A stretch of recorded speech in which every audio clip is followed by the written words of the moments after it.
शिक्षा नीति दुनिया को जो शिक्षा देने वाला और गुरु करके जो हजारों हजार साल से जिसकी मान्यता है, ऐसे भारतवर्ष के अंदर शिक्षा के मामले में लॉर्ड मैकाले ने 1835 में जो गलती की, कांग्रेस ने 60 साल तक उस गलती को दुरुस्त करने का काम नहीं किया।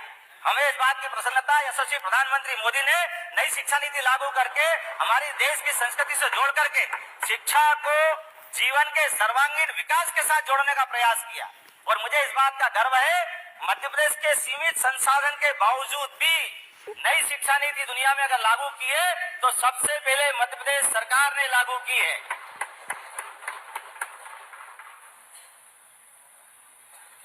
अपनी नई शिक्षा नीति के बारे में अगर सरकार के इस विषय को मैं अगर सदन में रखता हूं तो आप सबके लिए भी ये विषय अक्षय रहेगा, आप भी बात करेंगे कि आप हमारे अपने महाविद्यालय के अंदर अगर पढ़ना चाहे आप तो कोई एज लिमिट नहीं है।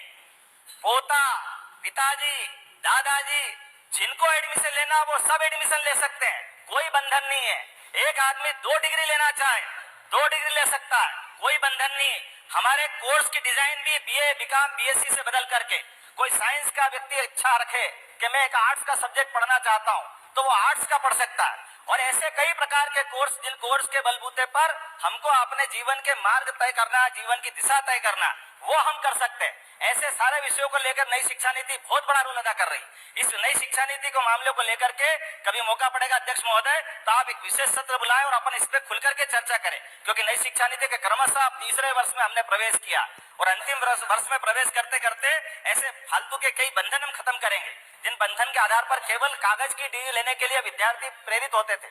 कागज की डिग्री के बजाय जो डिग्री मिले उससे जीवन में सार्थकता है, जीवन में उसका उपयोग हो। इसीलिए हमारी अपनी सरकार की पहली बैठक में हमने एक निर्णय लिया कि सभी प्रकार के कोर्स एक जिले में कम से कम एक ऐसा कॉलेज एक्सीलेंस खोले जिसमें पढ़ने का मौका मिलेगा। तो 52 ही जिलों में हमने 52 एक्सीलेंस, और अब जो सरकारी 55 हुए तो उसको बढ़ा के 55 तक ले जाएंगे, एक्सीलेंस कॉलेज में ले जाएंगे। इसी में निर्णय लिया कॉलेज किस प्रकार के होंगे, कॉलेज सर्व सुविधा युक्त होंगे जिसमें खेलने का मैदान, हॉस्टल, सभी प्रकार के पाठ्यक्रम को पढ़ने की गुंजाइश, उसी में ई लाइब्रेरी, और इसी के साथ साथ बस की व्यवस्था भी रहेगी।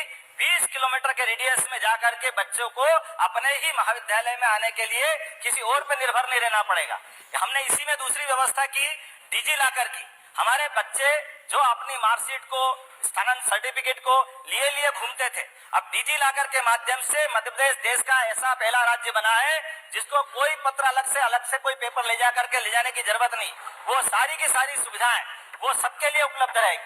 हमारी सरकार ने तीसरा निर्णय लिया कि रजिस्ट्री करने के बाद आपको अलग अलग हमारे पटवारियों के चक्कर लगाने की जरूरत नहीं है, सबका नामांतरण अपने आप होगा। 1 जनवरी से जो लागू होगी व्यवस्था, ताकि बीच का ये जो अव्यवस्था है या अव्यवस्था हम खत्म करने वाले। हमारी सरकार ने निर्णय किया है, जो सुप्रीम कोर्ट निर्णय करती थी, ये पता नहीं क्या है मित्र हमारे पे आरोप लगाते हैं, पता नहीं क्यों लगाते हैं। सुप्रीम कोर्ट निर्णय करती है, सुप्रीम कोर्ट से बड़ी कोई ताकत नहीं है, लेकिन सुप्रीम कोर्ट के निर्णय को लागू कराने की कभी आपके मित्रों, आपके पूर्ववर्ती सरकार में हिम्मत नहीं रही। सुप्रीम कोर्ट ने निर्णय किया 3 तलाक खत्म कर दो, आपकी सरकार ने उस फैसले को लोकसभा में बदल दिया। ये आपकी दुर्भाग्यपूर्ण व्यवस्था है। हमारी सरकार ने 40 साल पहले पुराने लिए 3 तलाक के निर्णय को भी माननीय मोदी जी के नेतृत्व में बदल के रख दिया कि सरकार होगी निर्णय लागू कराने के लिए। अगर निर्णय अच्छा है, सुप्रीम कोर्ट का निर्णय है, जन हितैषी है, महिला हितैषी है, वो निर्णय क्यों लागू नहीं होना चाहिए? डंके की चोट लागू कराने के निर्णय हमारी सरकार ने निर्णय किया है। आपके मामले में राम मंदिर के मामलों को कितने प्रकार से उलझाया गया, कितने प्रकार से लटकाया गया, ये आपकी सरकार थी। और हमारी सरकार ने, सुप्रीम कोर्ट ने निर्णय लिया राम मंदिर वही बनेगा, तो डंके की चोट राम मंदिर के मामले में सरकार ने निर्णय लिया। माननीय मोदी जी स्वयं वहां उपस्थित हुए और हमारी सरकार ने राम मंदिर बनने का मार्ग प्रशस्त किया। और मुझे इस बात की प्रसन्नता है, हमारी इस मध्य प्रदेश सरकार ने निर्णय लिया है कि राम भक्तों पे जहां जहां गोलियां चली थी बाउंड्री पर, जहां जहां पास के राज्य में जिनकी आपके पीछे से सपोर्ट थे, उन सरकारों को, हमारे लोगों को गोलियों से भूना गया था, कार सेवकों को अपमान किया गया था। हम फूल बिछाएंगे आनंद के साथ। 22 जनवरी को पूरी सरकार स्वागत करेगी, मध्य प्रदेश सरकार, राम भक्तों का, राम दर्शन करने जाने वालों का। और तीर्थ दर्शन यात्रा के माध्यम से हमारी सरकार ट्रेनों से, बसों से जिनको अयोध्या की इच्छा होगी सबको पहुंचाने का प्रयास करेंगे। ये हमारी व्यवस्था के आधार पर। अरे हम तो सबका स्वागत करेंगे, हमको मालूम है। अब सब चले, अब क्या दिक्कत है? भगवान राम के लिए हमको मालूम है, लेकिन राम कैसे हैं आप भी राम अब करना सीखे हो, लेकिन राम हमारे राम कैसे हैं?